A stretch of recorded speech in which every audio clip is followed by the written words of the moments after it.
Telugu cinema ఇండస్ట్రీలో young rebel star గా తనకంటూ ఒక ప్రత్యేకమైన ఐడెంటిటీ క్రియేట్ చేసుకున్న నటుడు ప్రభాస్. ఆయన చేసిన ప్రతి సినిమా ఏదో ఒక వైవిధ్యాన్ని సంతరించుకుని ముందుకు సాగుతుందని చెప్పడంలో అత్యాసక్తి లేదు. ఇప్పటి వరకు ఆయన చేసిన సినిమాలు అతనికి గొప్ప గుర్తింపు తెచ్చిపెట్టాయి. పాన్ ఇండియాలో పైన సంచలనాలు కూడా క్రియేట్ చేస్తూ ముందుకెళ్తున్నారు ప్రభాస్.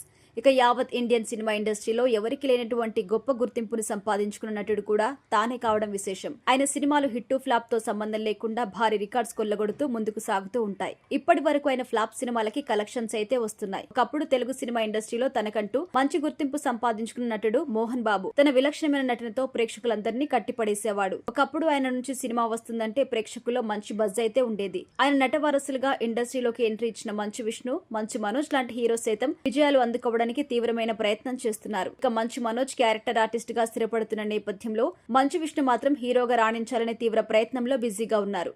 దానికోసమే పాన్ ఇండియాలో కన్నప్ప సినిమా తెరకెక్కిస్తున్నారు. ఈ సినిమాలో మంచు విష్ణు తనదైన రీతిలో ప్రేక్షకుల్ని అలరించడమే కాకుండా ఇండియన్ సినిమా ఇండస్ట్రీ మొత్తాన్ని తన వైపుకు తిప్పుకోవాలనే ప్రయత్నం చేస్తున్నారు. ఈ సినిమాలో చాలా మంది పాన్ ఇండియన్ నటులు నటిస్తున్నారు. ప్రభాస్ లాంటి నటుడు సైతం ఈ సినిమాలో నంది పాత్రలో నటిస్తున్నారు. ఆయన పాత్ర పేరు రుద్ర కావడం విశేషం. అయితే కన్నప్పను మార్చడానికి రుద్ర కిందికొస్తాడు. ఇదే క్రమంలోనే కన్నప్ప పాత్ర చేస్తున్న మంచు విష్ణుకు ఈ మధ్య తీవ్రమైన ఫైట్ అయితే జరుగుతుందట. ఈ ఫైట్ లో మంచు విష్ణు ప్రభాస్ ని కొడతారట. ఇక ఈ విషయాన్ని టీజర్ లో కూడా ఎలివేట్ చేశారు. మరేదైనా కూడా మంచు విష్ణు ప్రభాస్ ని కొట్టడం అతని ఫ్యాన్స్ జీర్ణించుకుంటారా లేదా అన్నది తెలియాలంటే మాత్రం సినిమా రిలీజ్ అయ్యేంత వరకు వెయిట్ చేయాల్సిందే.